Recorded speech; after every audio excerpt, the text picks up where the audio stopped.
Okay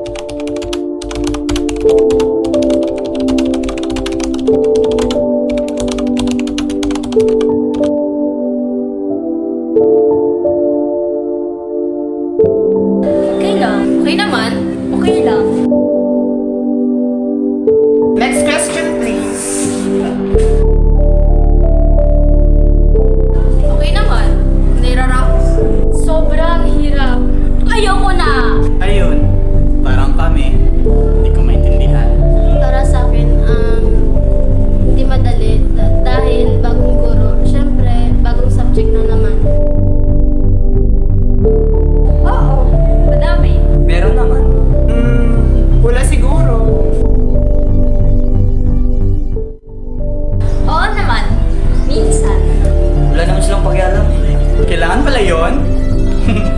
Di ako informed. Hindi. Nahihiya ako eh. Minsan, naisip ko na baka i-invalidate nila yung nararamdaman ko. Baka sabihin nila, puro na lang ako problema. Na baka OA lang ako.